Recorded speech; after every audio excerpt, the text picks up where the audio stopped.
Hi guys, in this video we are going to see some functions which we are going to create. Okay, so basically we are given a doubly linked list and we have to create functions which will, our first function will be to determine the size of our doubly linked list. Okay, so how we are going to determine the size?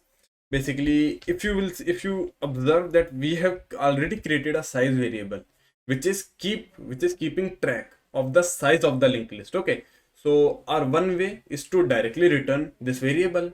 Okay, this will also work, but there is another way which we have seen so many times. What is the way? Let's say we are having a linked list 10, 20, 30.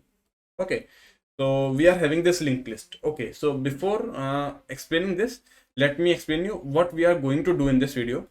Firstly, we will create a function which will return the size. Second, we will create a function which will return us a bool value,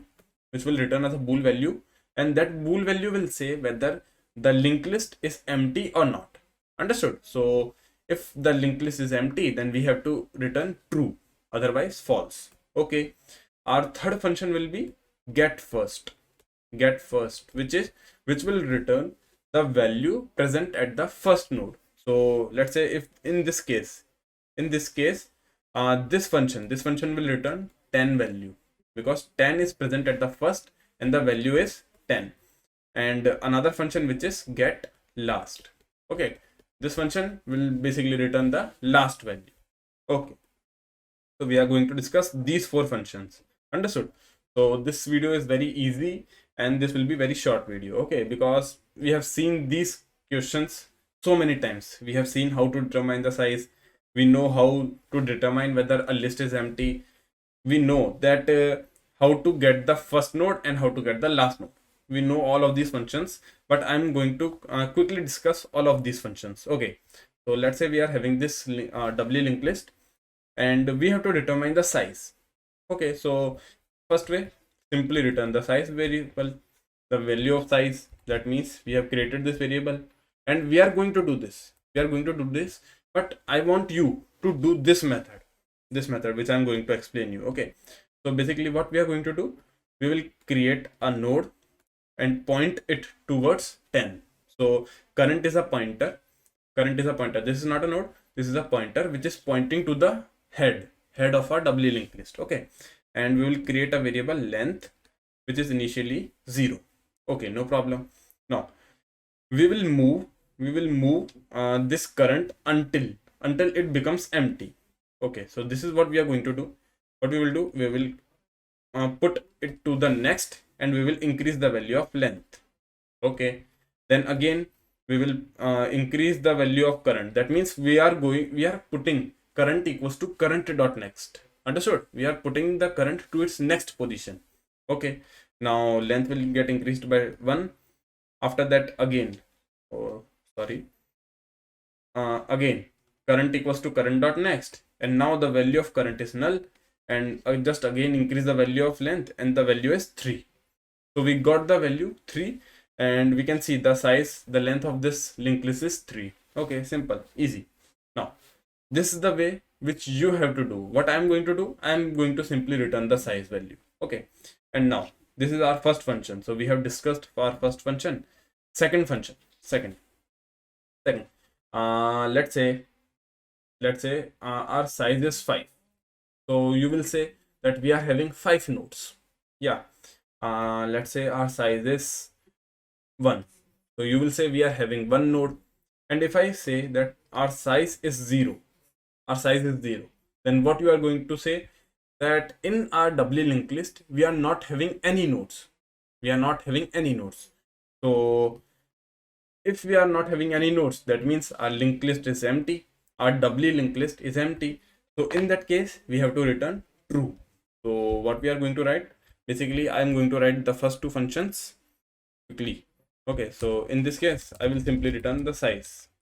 Okay, and you have to do the another method. Okay, now what I have to return, return size equals to 0. Basically what this is checking, if size is 0, then it will return true, otherwise it will return false. So this is also easy. Now we will move to get first and get last function. Okay, this is quite easy. So we know this is our generic sense that head is present at the first node of our any linked list, and tail is present at the last node of any linked list. Okay, so we know this, and we have to return this value in get first function and this value in get last function. So you will see that, yeah, simply we can return head dot data, head arrow data, and tail arrow data. Okay, and this will get the answer of get first function, and this will get the answer of get last function. Okay, this is true also, but we have to handle one condition. Let's say our doubly linked list is empty. Our doubly linked list is empty. That means our head is null. Our head is null. So in this case, what you are going to return? This is mentioned in the question that you have to write this list is empty exception and then return -1. You have to write list is empty and then return -1. So we have created a similar function which is keeping track of list is empty exception, which is this function. So what this function is doing? This function is basically checking whether our list size is 0 or not. If it is 0, then it will simply print list is empty and it will return us true. It will return us true that list is empty. Yes, the list is empty. And in that case, we have to return -1. So this is it. This is what we are going to require. We will simply write if. We will check if list is empty exception is there. If it is there, that means our list is empty. So we have to simply return -1. Okay.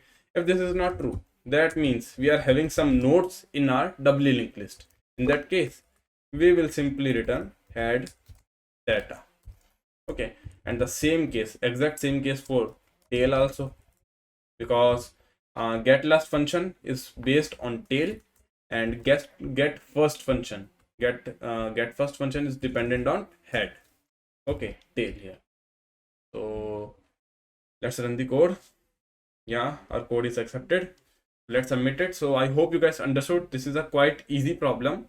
Basically, we have discussed 4 functions to determine the size, to determine whether it is empty or not, to get the value present at first node, and to get the value present at last node.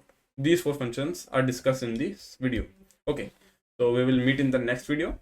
Until then, bye.